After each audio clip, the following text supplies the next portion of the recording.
Imagine the kind of human who would willingly inject themselves with snake venom not once, but hundreds of times.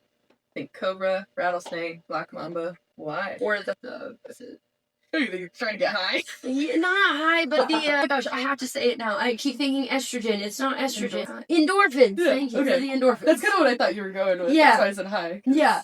High on endorphins. Okay, that makes sense. Not quite. So basically to make himself immune.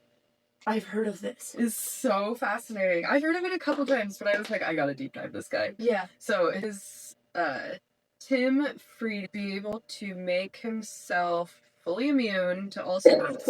His love of snakes started at 5. A gardener snake bit him. He was 5 years old, and that made him love snakes. I don't know. The kid was sickest. He was adopted at like 3 months old, so he must have had really loving, caring parents and just super confident human. So yeah, he got bit at 5, a little gardener snake, and then from then on he started like catching them around, and like all through high school he loved hunting gardener snakes. That was like his thing to do. Mm-hmm. And then he eventually got what was his first snake?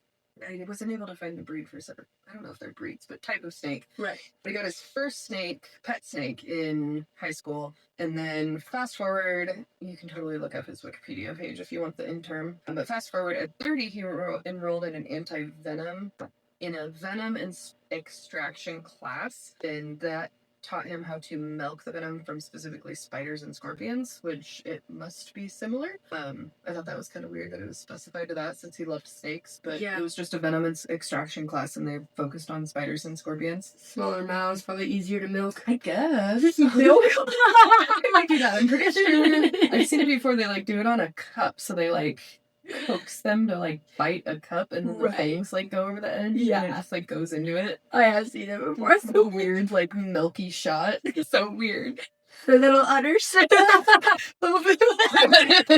at the dentist. God. Oh, it's hilarious. Little spider dentist. Okay, go on. So in the year 2000 was when he got a copperhead. So I believe that was his first like highly venomous snake that he got, was the copperhead in 2000. And then that's when he decided he really wanted to self-immunize so that he wouldn't have to use anti-venom as much or like just kind of didn't have to worry as much. Right. So he started milking the copperhead, and then he would inject just little like microdoses, basically just to inject little bits of the venom over time. At one point he did have as much as 60 pet snakes in his basement. Like this dude collected snakes, and I mean it's like all of the scariest of snakes, of like super deadly. Yeah.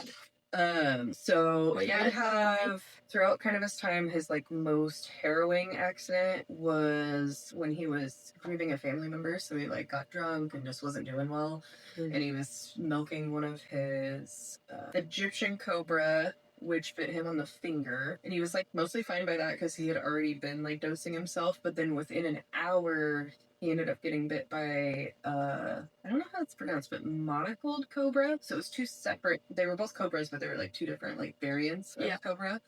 That led to temporary paralysis, and his wife rushed him to the hospital. He ended up in a coma for 4 days, and I couldn't figure out, I think it was medically induced, but I don't know for sure. But he was in a coma for 4 days, and they gave him anti-venom. He woke up.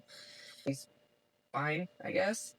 And then that made him really want to not just have like a little bit of immunity, but he was like, I don't ever want to need anti-venom in my life. I want to be 100%.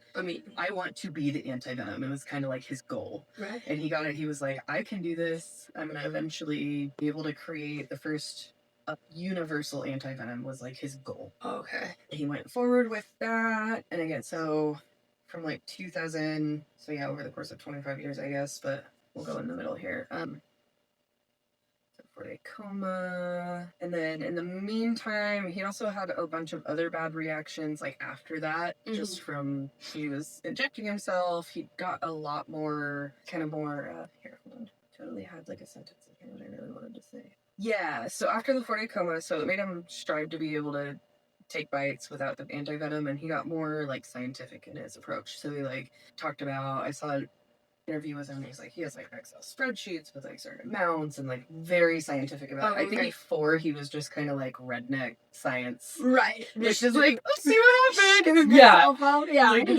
interesting person. Yeah, we'll throw a picture up of him. He's just an average dude. He just looks like an average Joe, not Well, nutty. He had a wife, like clearly has science is trial and error. so fun anyway, so he took it more seriously. But he did, even while he was taking it very seriously and being more scientific, he did have other bad reactions, never as bad as a coma or paralysis, but he had some like anaphylaxis, some blackouts.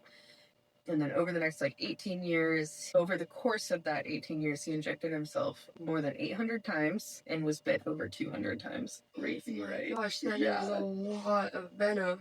So finally in 2017,